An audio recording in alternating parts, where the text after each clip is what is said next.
All right. Good afternoon. This is Councilwoman Dr. Michelle Powell, and I'm so glad that you're able to join me this afternoon. We have just started a series called Healthy You. I've instituted this series because while I was campaigning, one of the things I have discussed with constituents was that we need a better garden, and meaning Miami Gardens. And having lived in Miami Gardens for over 20 years, I know, and as a physician, that a healthy community is a wealthy community. So let's begin. What can we do to become healthy? As this talk show called Healthy You, this month we're going to be discussing breast cancer and dementia. I have a guest with me today. Her name is Francesca Gonzalez. And our topic today is on breast cancer, but we're going to discuss it in a slightly different way. To give some historical background, I myself am a cancer survivor. In 2020, I felt a lump. In 2021, February, I found a mass was biopsied and it was malignant, meaning it wasn't a good thing, it was a bad thing. Over the next 2 years, I went through chemotherapy, radiation, two surgeries, but by the grace of God, I am here still standing and cancer free. That has encouraged me after speaking with many people who had to go through breast cancer. And as we celebrate Breast Cancer Awareness Month, that unfortunately not enough people actually take action when diagnosed with breast cancer. And more importantly, today with my guest, family members matter. And to start, I would like to have a little point. Back in I would say 1982, when I was in high school, my mother was diagnosed with stomach cancer. And as a young woman, teenager at the time, I will tell you, I had no idea what that meant.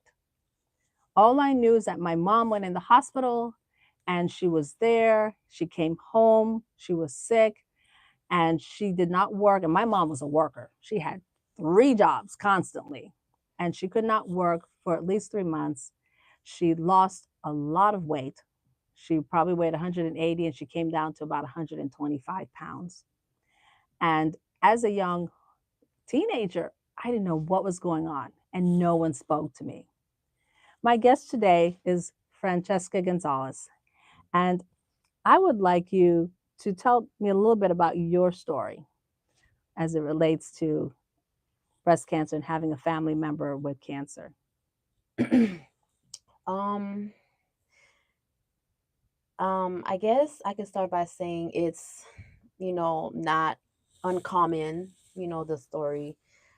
Pretty much, my mother, immigrant from Haiti, came here, work hard, and just living life for the better. And then one day she gets, diagnosed with cancer. So my mom had metastatic breast cancer, Yeah. and she was battling it for over 4 years. Um, I guess for me, there's a lot that I didn't know or a lot I didn't understand as far as being a caretaker or a caregiver for someone who has cancer. Um, I guess there's a lot I learned as it progressed, as Right. it kept getting worse and more treatments need to be done and more visits to the hospital. Right. So for me, it was a battle of being there for my mother, but also trying to get her to do things that out of her comfort zone that will probably help her get better. You know, I You and know. that's a good point. When you have a family member, and this is me talking as a physician now, and then as someone who had breast cancer, I have had many patients whose family members have had a cancer, not just breast cancer, colon cancer, pancreatic lung cancer. And sadly, many of these family members didn't even know they had cancer. Hmm. And finally, when they do find out, they're very much in a position like you were, where Hmm. trying to help in any way that you can, encouraging the person, in case you, this case, your mother, to go to their visits, to take their medications, to do the treatment. And tell me about some of your frustrations as a caregiver, as you said, that you had. I would say some of my frustrations would be lack of transparency, you know, um, you know, our parents like to be strong for us. And so even when she's feeling weak, she'll say, "Oh, I'm okay. I'm okay." And those are the times when, in my opinion, I feel like it matters. The more strain you put, the less energy I would say you have to heal. I don't know if I'm right because I'm Yeah, not medical, definitely. but you know, just those two were my main, Yeah. my main issues. Transparency. That's a great word. And as a parent, we want to protect our kids. And for any of the audience out there who may have been diagnosed with cancer or any serious medical condition, I know you want to protect your family members.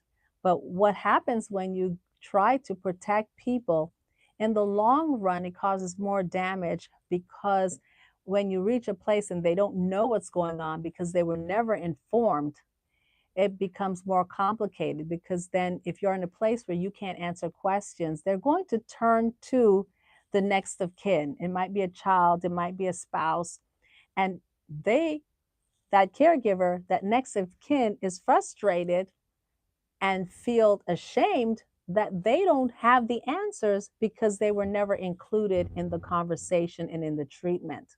Hmm. So if you could give an advice to a family member who is dealing with someone who is going through a cancer process, what advice would you give? I would say even though a medical condition is really personal, you might be feeling insecure or sad about it, or even go through your own things, but you're not dealing with it alone. Even if you don't involve your family, they still get the effects of what's going on with you or lack thereof. Yes. And so for me, I would say, um, you know, don't leave your kids or family feeling ignorant as to what's going on with you. Like Dr. Powell mentioned, certain things if I knew, I would have went and attacked it, but I didn't find out till months after. Yes. So just for everybody, the whole family, make the care of the person who's dealing with the cancer or the sickness, make it a family event, make it a family thing. Right. And I'm grateful. I was blessed. My family, my team, friends, everybody did step up. I don't know what I would do um without the help, because mentally you're exhausted, physically you're tired too, because on both ends you're doing more than you usually would, or more than you can, because you don't have a choice but to pick up the lack wherever it may be. And it's not the fault at all of the person with the cancer, but the more you know, the more you can prepare yourself and ready the family and make plans and steps, even if it's to go to doctor's appointments. If we Right. know you have doctor's appointments, we can make arrangements to make it easier for you to go.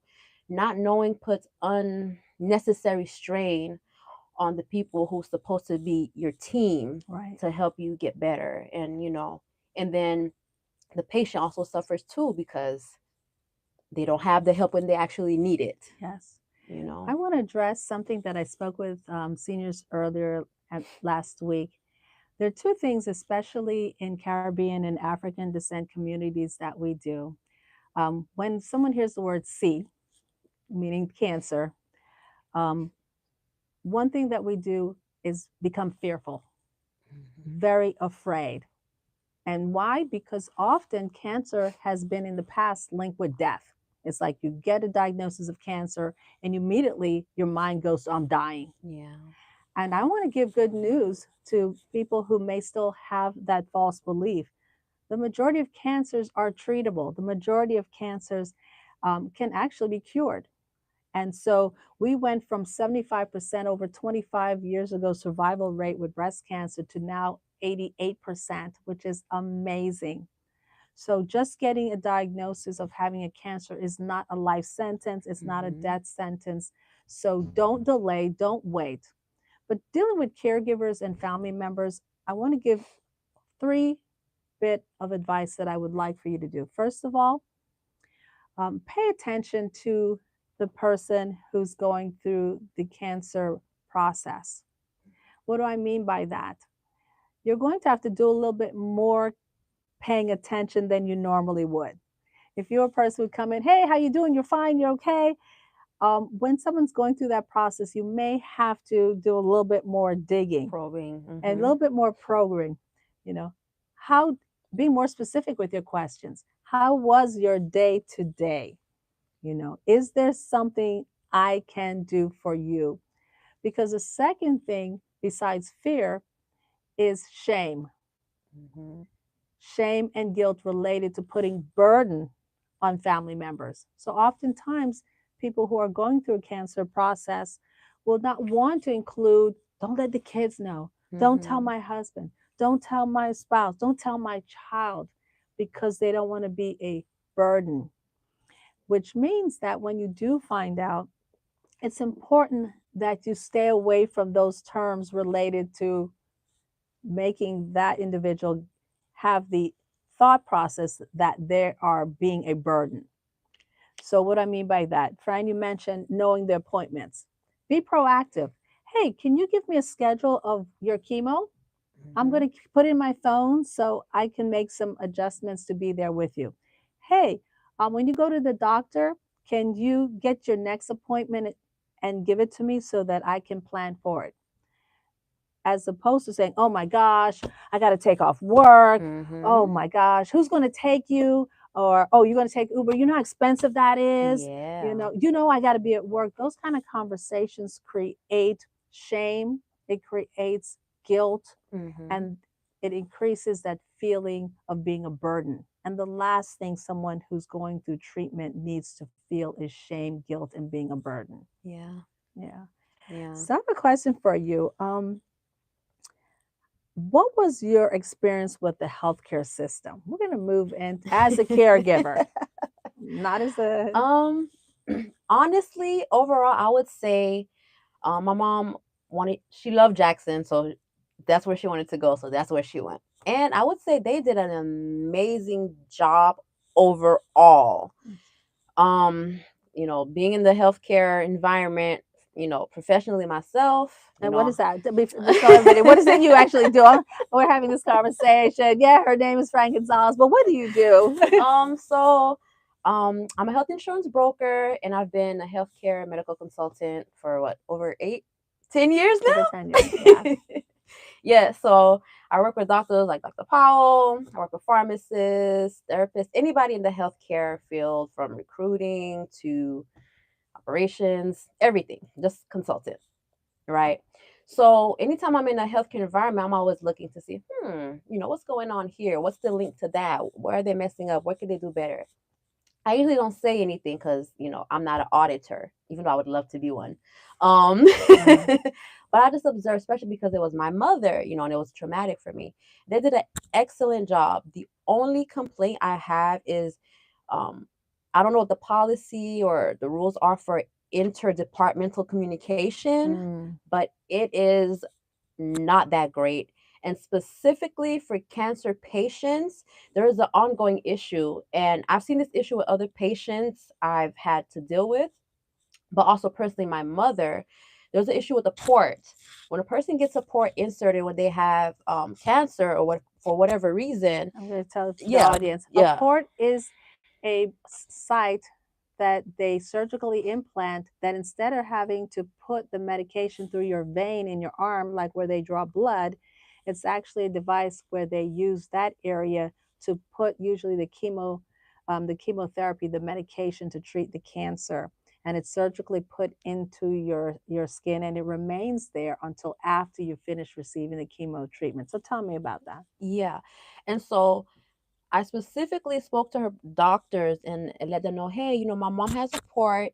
Um, are we sure? Or are we gonna have any problems where her veins being damaged, or her going through unnecessary pain from all the different injections and the burning and all these different things from treatment? She's like, no, no, no. The nurses from what's the department called? With it, not IV. Where they do the treatment? IVX chemo, the Well, oncology area. yeah, that area. Where they have to do the infusion therapy. That's Infusion. what it is. only, they'll have a nurse from there do it if they can't find one on the floor. And so this was the first and second time I spoke to the physicians, the direct doctors, and they put it in the notes. Every day I went to go visit my mother, she complained, they keep poking her, they keep poking her. They keep poking. So I went to the nurse. I advised the nurse. I even went to the infusion therapy. I did it myself because I know the nurses in the medical, they're understaffed, they're busy, so I went myself to make sure it was done. Still, from the day my mom entered the hospital to the day she died, they didn't use the port. Wow. And I'm sorry to hear that your mom passed. That's the one thing that stuck with me, because that's the easy communication, Yes. So, and I know there's other people, I've heard this ongoing issue with other patients. And so, yeah. One of the things I want to say, and it's really important, as we talk about family members now, really important. If you're going to go through a treatment process, whether it's for any form of cancer, radiation, chemo, surgery, please make sure you prepare a couple documents. One of the most important things you need to prepare is the surrogate document. What does that mean? You need to have the documents completed that allows you to communicate with the healthcare community. Because of a document called HIPAA, it's a policy, it's a privacy policy. You can't run up in there, I'm her wife, you got to tell me everything that's going on. Tell me right now. No.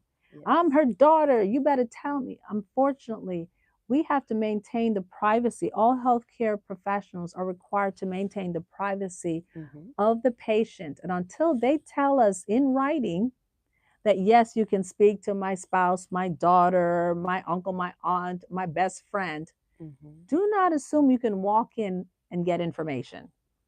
And if you do, you shouldn't be getting information.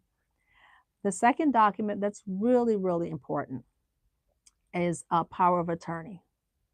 And a lot of people don't like to think that they'll be in a space where they can't write checks for themselves, or they can't go to the bank for themselves, or complete legal documents. But we're being preventative. We're not saying this is going to be the case, but that's one of the documents you want to have in place, because there may be a time where you cannot sign legal documents. Is that true? That literally happened. Thank God my mom had her documents in order before she went to the hospital. But yeah, like from when she went in there, witnessing the decline,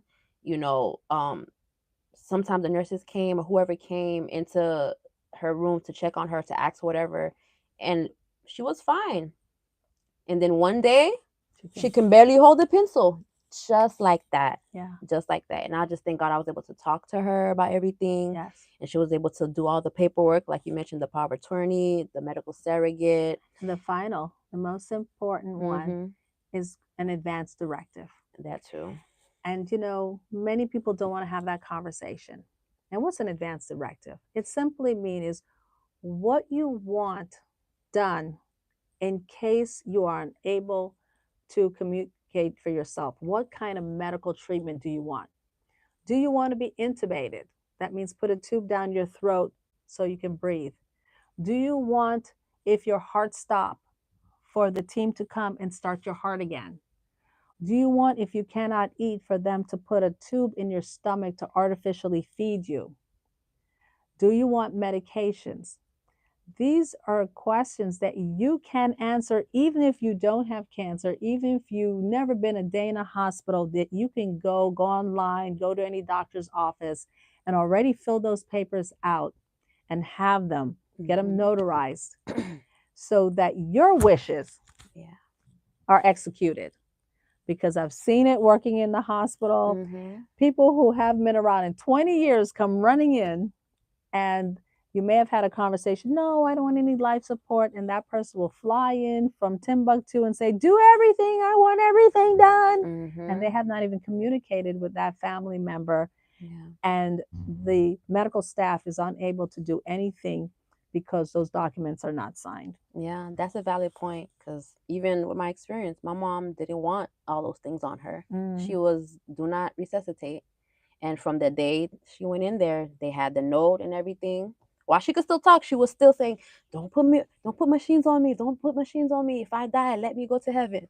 So that's what happened. So that's absolutely true. Yes. Because it could just be you step outside, God forbid, and it's a car accident. And now, do you have your advance directive ready? Yes. You know?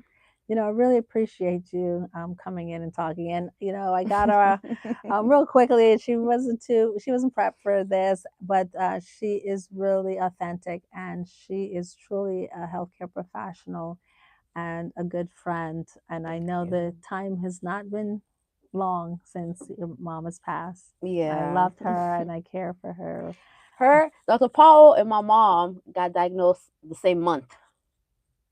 Dr. Powell went the attack the cancer way. My mom went the treatment way. But my mom had other things going on too. So, everybody's journey is different. So for Yes, that's a good me, point. Everyone's journey is different. yeah.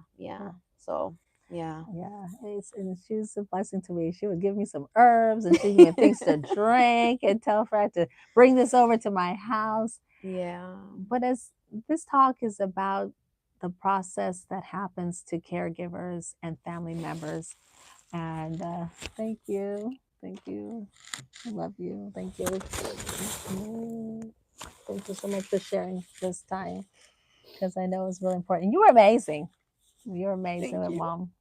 You really were. And I know she loved you. And I want people out there who have family members going through things, don't hide it, because your family love you and they want to be there, right? You would not be there for her. Yeah. So share what's going on. Get the support you could get. Don't hide. Don't be ashamed. Incorporate them in your healing. And if it be the will of God, they will be comforted knowing that you did your best, right? Yep. And as we go into a transition. So, guys, thank you for sharing with us this time.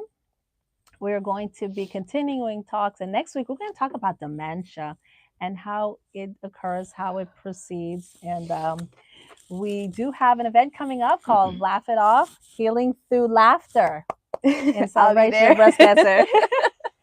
We're going to get healing through laughter, because laughter is a good medicine. So join us on Friday, October 25th at 6:30 at the Betty T. Ferguson Center. Reserve your seat on Ticketmaster. And please stay tuned again for Healthy You next Wednesday at 1 o'clock. Thank you. Join me again. And please provide your comments. I'd love to hear them. Ooh, it made me cry, lady. Yeah, thank you. And people need to hear that story, A lot of people don't know what to do.